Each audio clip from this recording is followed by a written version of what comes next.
let's go and get started. So our book this week, or this month, or whatever we're categories, is Motivation Manifesto, and it is by Brendon Burchard. And we are reading chapters 2 and 3, chapter 2 being on fear and chapter 3 being on motivation. And I was really excited to read these chapters, actually, surprisingly, because they completely tie into other things that we're working on, which is around developing goals for next year and how to achieve them. So these were well needed chapters. So to jump into the first chapter around fear, this one was really interesting. It definitely had a little bit of a background learning on what is fear, how is it made, why is it there, and I think it's definitely something that you can see in a lot of people that have it without doing something with their lives or whatever it might be. They stay in the same spot, they stay in the same job, they stay in the same marriage or relationship or whatever it might be. I liked the first opening quote, which was, "He who is brave is fearless." Sorry. So fear equals a bad management of mind, human motive of aversion. And so it really got me thinking there at the beginning of like, what is your biggest fear? And so I didn't know if any of you guys wanted to share, maybe not your biggest fear, but like, in your careers or in your world today, what Acceptance. is a fear of yours? Fear of acceptance. I've always been insecure in myself, I guess, to some extent. And only until recently I've gotten better. One was starting with just feeling better in my business, and that has given me some confidence. And then my relationships as well. I feel much better in that part of my life. But traditionally, I was fearful of dancing, fearful of being around, fearful of my opinion, fearful of anybody liking me. And that was pretty much my first 40 years of my life. So I was definitely fearful of acceptance. Social. Fair enough. I was a wallflower. So I guess for me, especially kind of starting off, I didn't start off in like a big four CPA firm, nor did I start off in like a big CPA firm. So for me, it was just like, oh, well, I'm not really good enough yet. But it was just like, every time I kind of went to whatever the next step was to get to it, it was just like, wow, I was like disturbingly prepared for this. So then by the time I got into a big CPA firm, I was like, well, what the hell was I even like groping about, and so now it's just like, I guess now I have like so much more confidence in my own ability. And so like now it's like the fear of like, I just felt like I was so far behind because I was scared there was always someone else that's going to be like so much ahead of me in whatever it is that I was doing.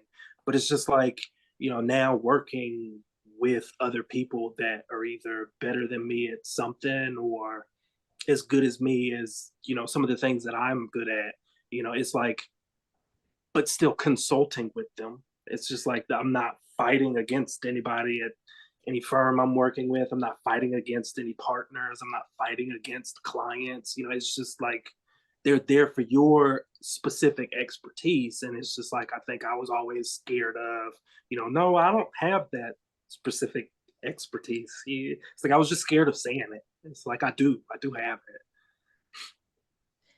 It's like reading a job description and feeling like you're underqualified for it. But then once you get it, you're like, wow, okay, maybe maybe I was good at this job. Laura, how about you? What is a fear that you want to share? I would say mine is a fear of failure. I think a lot of times I sit around and take too long to get started and worry about the process and and then it goes from a fear of failure to, oh my God, I haven't started. So then I just jump. And I feel like there's a lot of beginnings and endings. And I think for the first time ever, we're actually kind of building in the middle and making sure that failure is not an option. But I think it stifles me a lot. Like, it's like, oh God, well, what if I don't accomplish that?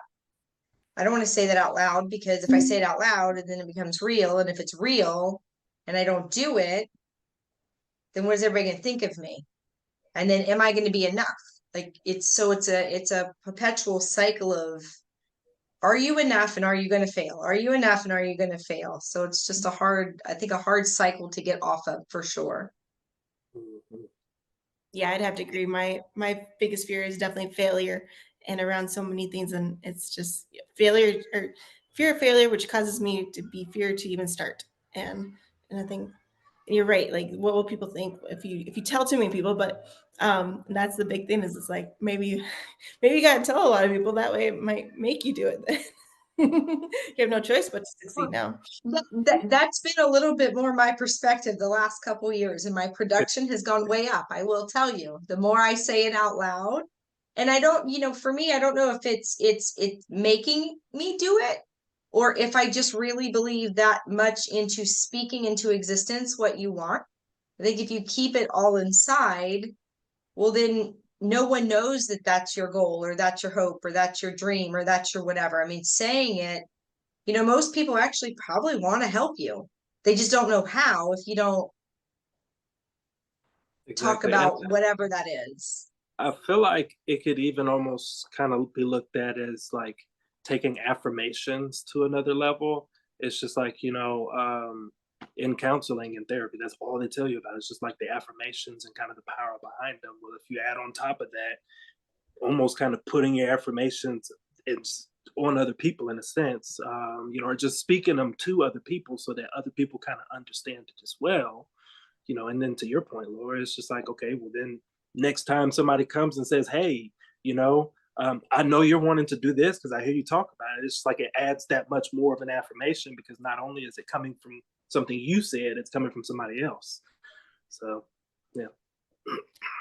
That's neat. And then that kind of gets later in the chapter where they talk about the social conditioning of fear, the different kinds of people out there.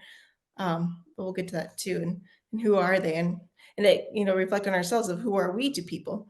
So it was neat to hear that, fear is definitely we're not afraid that we're going to die. We're not afraid that somebody's going to come and attack us when we do something or somebody's going to hurt us. And that's what, the fear is supposed to be. But we're more afraid of our egos getting hurt or, how will we appear in public or on social media or whatever it might be. It's our emotional crutch, which is, sad that we're not afraid that we're going to die. We're afraid that our heart's going to get hurt or our head's going to get hurt.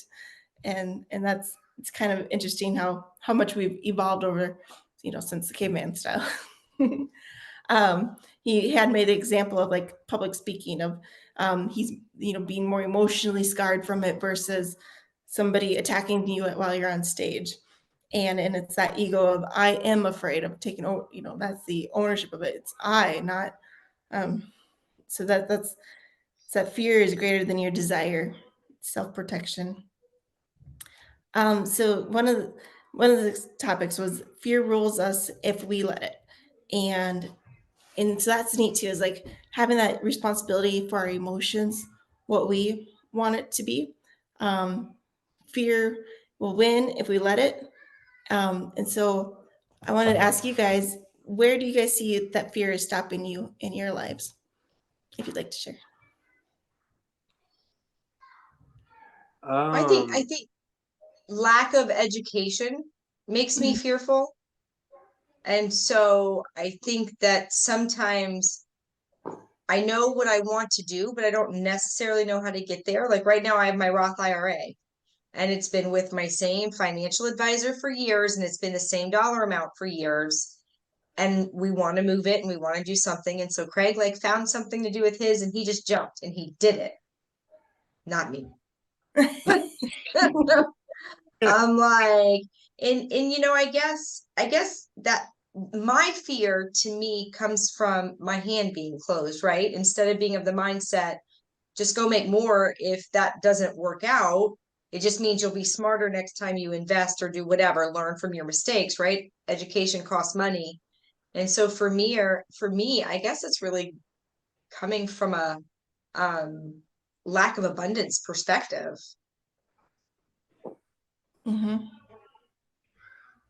So, for me, it's funny because I felt like for the longest time it was always just indecision, and so now I'm starting to feel like I feel like more and more it might be just a little bit of fear, but for me, it's just the fear of not having a physical paycheck. You know, like I've been able to I kind of know how to hustle on my own. Like, and honestly, if I was to lose my job tomorrow, like probably I'd really be fine. But it's just the fear of not having a paycheck. I've had one for 12 years, and so it's just like you go from 12 years to not having it. It's like I get how to do it, you know. It's just like, oh well, maybe I'm a little scared of losing that paycheck. You're comfortable. Yeah. As far as what fear drives me today, I mean, I guess it's unfortunately I'm working on it, but it's kind of a similar situation. I mean, the same thing that I've always kind of dealt with as far as fear of myself. You know, like, you're sticking me in a business opportunity or in an envelope. I'm fine actually. I feel pretty comfortable. I feel very comfortable in what I do and how I speak, and my presentation about my work. Now, I guess I'm going to divest a little bit. You know, I definitely get fear in expanding my practice, but I still kind of do it. Like it keeps me up at night. I have no idea what I'm doing. I know I'm an attorney, and I know this person wants to have tax strategies included in his estate planning and complex stuff. And I was like, yep, and I can speak about it. I'll get them, but man, am I fearful to jump and actually start doing it for them? I eventually do it. So I speak about it. The potential client says yes. So I am still, you know, when it comes to comfortable in speaking about it between a client, I'm fine. But then it's kind of like with Laura, you know, sometimes she was mentioning about, you know, taking that step, right? She knows she wants to do something, but where do I step, right? I've already gotten the deal. I got to do this, but I got to step off the ledge because, you know, the client's there. Hey, he's about to push me, right? Or he's pushing me, and I'm holding on with dear life, afraid to kind of take that step and expand that practice area. So it's definitely it's there, and it can be paralyzing at times. You're in sink or swim mode. Sure. Mm-hmm. That's amazing. I mean, Craig, very brave of you to always put you in those positions where you have no choice but to succeed. Or Well, I mean, that's, you know, I think I think everybody on this call right now, I don't know not much about your history, Natalie, as far as outside before you started, but I mean, my parents were fine, but they didn't, you know, it wasn't like, here's a business, Craig, good luck, right? It was like, okay, we got you into college. Now it's like, well, good luck, because we don't know how to help you anymore, right? And not one of us have been handed anything, you know, whether it's Laura's business practice, David's CPA, and Natalie, your real estate stuff. I mean, no one said, oh, here's a real estate practice, Natalie, good luck, right? No one really you think this generational wealth, which we're trying to create for our kids, it wasn't in my plate. It's not on Laura's plate. It's not down David's. And again, I'm assuming it's not in yours, Natalie, but I don't know, for all I know, right? We are all building something from nothing. And then, so we're all kind of taking that leap. We've all taken that leap and are succeeding at it, in my opinion. wow, I can only imagine, Laura, the first time somebody said yes to you, and you're like, oh. Oh, so yeah, right. I mean, like I will always remember that. It was actually Craig that gave me my first client. And I was like, they know I've never done this before, right? Like I don't have a good poker face. Oh, yeah. And same thing with my first listing. The guy was like, because I told him, they tell you, you know, when you're in your first listing or any listing appointment, oh, your house is beautiful. Like this is a great listing, right? Even if it looks like, he looks at me and goes, this is not a great listing. Have you ever listed a house before? you read right through you. Nope. He used me. I sold it. Love it. Well, so next section are on those people that could be in your life. You know, they talked about the warriors, the excessive voices of doubt, the weaklings, the lazy people that say, tell you, take it easy, slow down, you're doing too much, aren't you happy with what you got? Aimless souls. And then the wicked, the mean people that are just hungry people. All they want to do is see you fail, and they like to watch that. And it was interesting. It's like those people are usually family members that you have no choice but to be around, but they're there. And so I just was thinking, if you guys had any of these kind of people in your life, and even, you know, more importantly, and I'm sorry, there's one more person that they talked about, and that was the people that inspire you and that help you and are there for you and give you motivation to keep on saying yes and do that next big thing. But yes, my question is, do you have any of these people in your life, and do you want to describe anyone in particular? You have to say Laura. There's zero, no bigger cheerleader, no person that has ever pushed me more in a positive way than she has in my life. My parents are probably more of a negative. Oh, you're never good enough. But okay, thanks, appreciate it. But really nothing as far as positive or moving anything forward. So I mean, everywhere I am today is, I would not be where I am without her. So definitely Laura. She's been my inspiration. Aw. Thanks, babe. That's easy answer, easy question. I would say I have a lot of folks that are actually several players or like multiplayers. Like for instance, I have my entire family has been an inspiration for me. I don't know what it is. I don't know if they just think I'm the good child or whatever, but it's just like I'm one of the ones where they're all just like, oh, he gonna make it. And I'm like, all right, you want some money? I see you. But it's like those same ones a lot of the times can also be like the ones where it's just like, dude, you're not happy? Man, you making all that money and you can't let me hold some money. You know, so, and it's just like sometimes you kind of just gotta accept them for who they are. But yeah, honestly, my entire family has just been a huge inspiration for me, and probably my dad the most. Well, not the most, but he big player there. Nice. Yeah, I would say. Oh, are you done, David? Yeah, I'm done. I just had to make sure Lexi was mentioned. Go ahead. Of course, duh. He watches these. Duh. Yeah, no, for me, I mean, I would say that to David's point, I think there's some people that hold multiple positions. I think there are family members that in their heart, they want you to succeed, right? Like, and they think everything that they do helps that.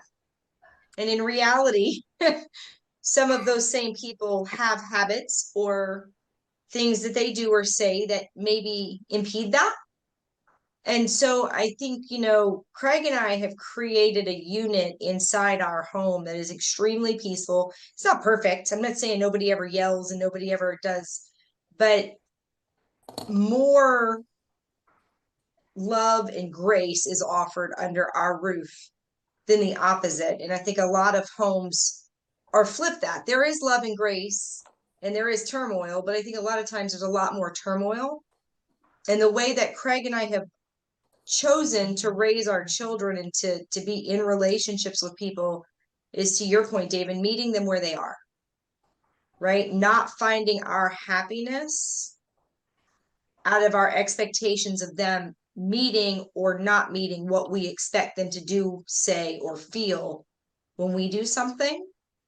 And so I would say that for us, we probably have mainly positive people, but that's because that's where we choose to meet people. We cognitively make that choice when raising our kids, right? What hills do we die on? Well, we don't die on the hill of the 20% of their attitude that sucks as a teenager. We choose to survive on the 80% that's really cool as a human. Is it really that ratio? No, actually, it's probably less than that, believe it or not. Our kids are really, really, really good. I would say that from a teenage attitude perspective, probably 5% or less talk back. I mean, our kids know, like, if we say no in the house, it's no. And if you ask again, we will remove your right arm. Period. It's like, no need to talk about it. We'll just chop it off. Because I go complain about that, because that's actually something worth complaining about. Having to be home at 11:30 instead of 12 is not. So, I guess we kind of demand some of that from them, but I think it makes them functional humans, right? And they understand the value because we talk about that with them as well. So I think that we choose to keep people in our lives that only create a positive outcome. It was not always that way. And I think when it's not that way, you end up with health issues, anxiety issues, depression. It's just financial issues, your relationships suffer. So I think ours is a cognitive choice. Nice. When you kind of lead right into the next point, which is, if you don't know where your fear is in your life, it's definitely whatever is causing you anxiety, because that's a direct relationship right there. That if you get stressed out about something, it's because you have some fear involved with it. And I just loved his perspective of, why do we always look at things so negatively, of what's the worst that can happen, and had we just change that to what's the best that could happen if we actually pursue this and focused on that, like, gosh, which leads right into the next chapter, which is on motivation. So again, I was really excited to read this chapter because we're at a point where we're working on our goals for 2024. Where do we want to be? Who do we want to be? Where do we want to go? And this was really inspiring, this chapter. And one other side note about chapter 2 and chapter 3 that I thought was really different from last time's chapters, the intro and chapter 1, was that this read a lot easier. It wasn't so bullet pointy, and like Craig said last time, which I agreed with, was he said, like, it felt like you started thinking about something or talking about something, and you got you thinking, and then before you know it, you were 3 bullet points later, and you totally missed what those next 2 bullet points were. And so I really liked how these chapters read better. So the introduction there was like how he described, like, what if everyone was motivated? What if we were all motivated on similar goals, or you got 10 people together and they all had the same level of motivation, which was high. What could we achieve? And that's kind of really inspiring, especially like Laura and Craig, where you guys have a little army in your house of people, and it's like, gosh, imagine what you guys could all accomplish if you all had that high motivation, or in a workforce and have a team that's all motivated for something. Like, wow. But it's definitely hard to find that same motivation for same thing doesn't motivate everyone. And the neat thing too he was talking about was emotions are a choice. You can choose to be sad, angry, or happy. And so I don't know when you guys got to read these chapters, but I was wondering if anyone has had the opportunity to be emotional and then make a choice about changing it. And maybe that's something that we can practice for the next week, is when we find ourselves in an emotion, can we make that conscious decision to not be in that emotion if it's a bad one for us? Yeah, I think that's something that Craig and I Craig probably taught me that, because I was always quick to anger, and he has always and forever been quick to just communicate, like no yelling, no whatever. And so, to your point, something I always kind of held on to growing up was, you cannot, under any circumstance, change your initial reaction, right? Somebody says, "Hey, Natalie, Lulu's a dummy." Like, whatever comes out of your brain is going to come out immediately. However, what you can do is be in control of the second one. And the second one is the one that you should actually act on most of the time. Mm-hmm. The unfortunate part is most of us choose to act on the first one, which a lot of times is anger. And in therapy, my therapist years ago told me that we name our emotion anger because a lot of times initially we don't actually know what that emotion is. Like, odds are, if somebody said something negative about a child, you're gonna be hurt. Like, that hurts, right? It's not really anger, it's pain. And so pain should actually be handled a different way. And so I think it's a great idea to be cognitive about your emotions, because for me, parenting and my most important relationships is where it matters the most. And then it just trickles down from there. I had 18 years to get it right. And the more I learn about communication and success, and I just wish I could turn back the hands of time. I think Craig and I probably did a really good job after we got together and figured us out, because I think that was a goal internally, even though we weren't really talking about it. But I would say the first 7 years of my kids' lives, I would give anything to know what I know now and get back and reparent them, because there's emotions that they should not have seen or been part of that I had control over. Mhm. So when I graduated high school, I was actually taught that your reactions, like being able to control your reactions, understand your emotions, all of that kind of stuff is a daily practice. And so I felt like I kind of rebuilt it for the first 5 years. Until I got tired of the same people or even different people telling me the same thing, like, you know, you're angry because of this, you know, you're angry because of that, or whatever it was. And so I guess like at this point now, like because I've kind of taken it as a daily practice, it's actually a habit that is like to the point where I'd have to almost kind of do it. And so it's like it's funny because I've actually had people that I've worked with, even bosses, that will get mad at me because I don't respond. You know, and they're just like, God, like someone was like, you know, you just don't care. Like you just don't care. And I'm like, well, I find that offensive, honestly, because I do care.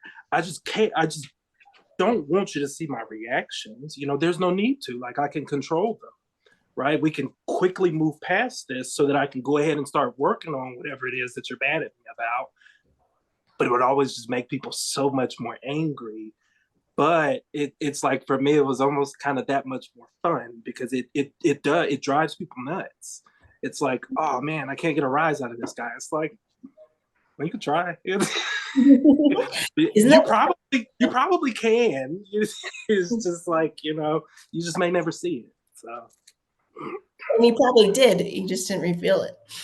But that's definitely a huge accomplishment to be able to control your emotions around in a professional workplace or around friends or family and be able to keep yourself together. And it's probably harder to do in front of friends and family than it is in a professional setting because you always kind of got yourself in check there. Well, good job. So just a couple more points on motivation. Uh, um, definitely around like goal setting. He was saying how if you make clear choices and always have that commitment to achieve them, you know, you can really achieve anything. And that's it's almost like having that tattooed on your forehead. What is your goal? And have it be a constant reminder. And every, you know, every choice you make, is it a choice that's going to help you achieve that goal or a choice that's going to, you know, avoid making that goal? I think in my life and thinking back to all of my projects or goals or things that I've achieved, they've almost become an obsession to me where I've like, you know, it's the only thing you can think about. It's the only thing you can focus on. You know, you're going to accomplish it because it's everything to you. And I kind of made that connection in this chapter. I don't know if you guys can relate to things being an obsession versus motivation, or maybe, or is it the same thing? Do you guys feel? obsession versus motivation. Yeah, I don't think they're the same now. no.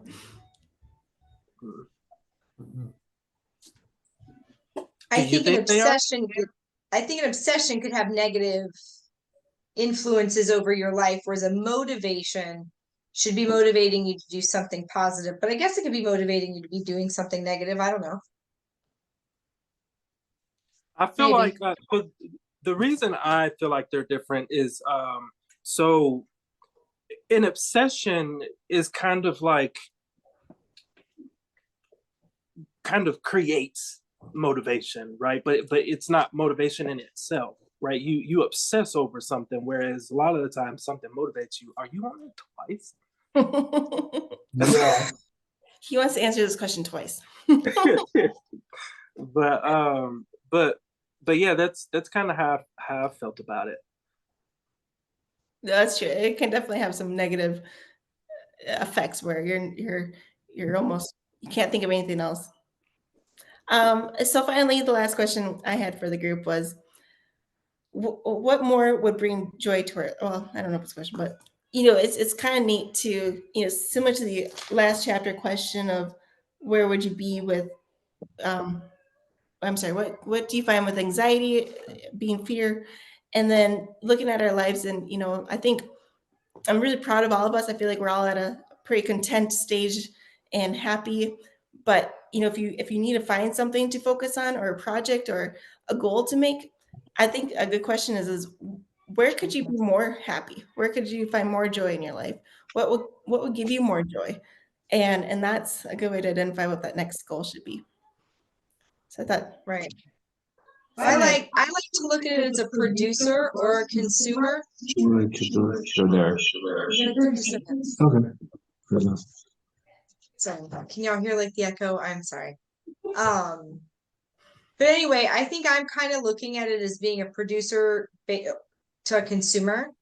And I think my goal, my happy, is figuring out a way to consistently just be a producer, like to give back and to make, to focus on the moments in our lives where we are producing. I mean, right now, Craig and I are employing 3 other humans, right? It's not a million, but right now it's 3. And that's 3 more that didn't have jobs yesterday.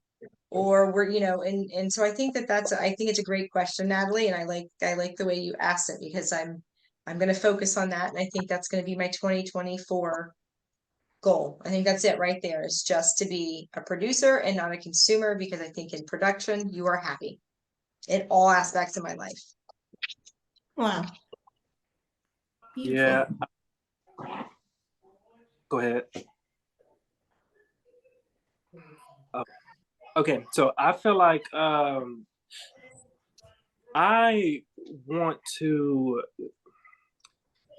been putting more of a focus towards like service, like how to serve, how to serve my wife, how to serve the community, how to serve, just how to get involved and how to make an impact on people. And I just kind of want to, I feel like I've always been indecisive on what I've wanted to do, but it's just like, just picking the things that I really like and just using that to like serve. Yeah, it's a good way to pick out what is your passion, and I think where do you find joy is a great starting point to find out where your passions are. Craig, any final thoughts? Yeah, well, so I'm listening to everybody's kind of motivational speech, and I feel like I missed the actual question. So I can answer the question. I'm sorry, I got get a little bit sidetracked. I'm kind of winding up exactly what I was and getting out of the office. I apologize. What was the actual question? I'll answer it. So it'd be, thinking about your life and everything, and like I said, I think a lot of us already are very content in our lives, but where do you think you could find more joy, and how could you turn that into a goal in your life to become passionate about, or to be motivated to continue to find joy? You know, I am really happy with the motivations that I have at the moment. I mean, there's 3 things. I mean, 3 broad categories, 4 categories. I mean, I got my business, my wife, my kids, and my grandkids at this point, right? And everything that I'm doing is revolving around building those 4 categories and positive and creating more positivity within those. I'm trying to have every day. I'm not a big fan of a stagnant. Always. What can we keep doing? What can we have? Better communication, less communication. Shit, we're talking way too much. We need to shut the hell up, right? Whatever that is, always kind of moving forward and kind of trying to make it better and better and better. Right? I mean, there's always. All right. I mean, I'm very happy with everything that's going on in my life right now, and I'm very happy about it. Do I want to, continue to grow wealth? Yep, absolutely. It was my motivation. Yep, I want to have wealth for my kids and for my grandkids and for Laura and I to enjoy it. Right. The business wise, I'm trying to build something that I can kind of then use that to parlay into more growth. So yeah, that's kind of where I am. There's nothing new. Yeah.